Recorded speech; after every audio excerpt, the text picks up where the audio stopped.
بسم اللہ الرحمن الرحیم۔ السلام علیکم ورحمۃ اللہ وبرکاتہ۔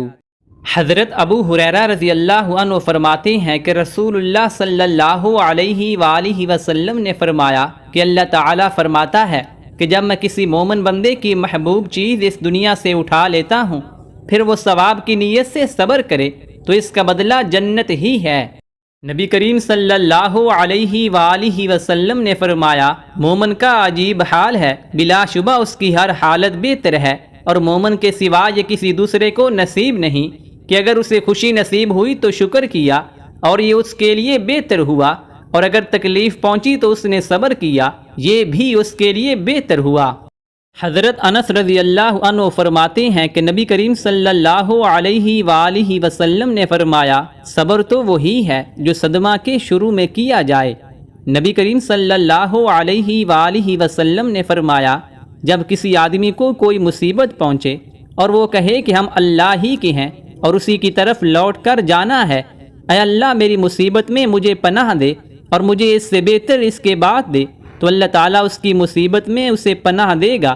اس کے بعد اس مصیبت کے بدلے اسے نیکی عطا کرے گا۔ رسول اللہ صلی اللہ علیہ وآلہ وسلم نے فرمایا کہ جو بندہ کسی جانی یا مالی مصیبت میں مبتلا ہوا اور وہ کسی سے اس کا اظہار نہ کرے اور نہ لوگوں سے شکوہ شکایت کرے تو اللہ تعالیٰ کا ذمہ ہے کہ وہ اس کو بخش دے گا۔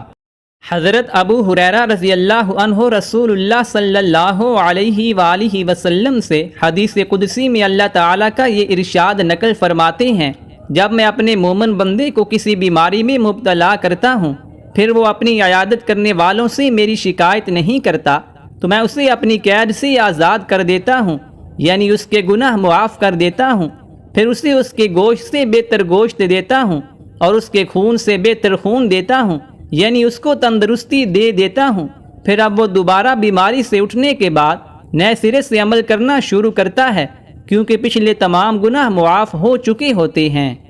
حضرت عبداللہ بن مسعود رضی اللہ عنہ روایت کرتے ہیں کہ رسول اللہ صلی اللہ علیہ وآلہ وسلم نے فرمایا کیا میں تمہیں نہ بتاؤں کہ وہ شخص کون ہے جو آگ پر حرام ہوگا اور جس پر آگ حرام ہوگی؟ سنو میں بتاتا ہوں، دوزخ کی آگ حرام ہے ہر ایسے آدمی پر جو لوگوں سے قریب ہونے والا، نہایت نرم مزاج اور نرم طبیعت ہو۔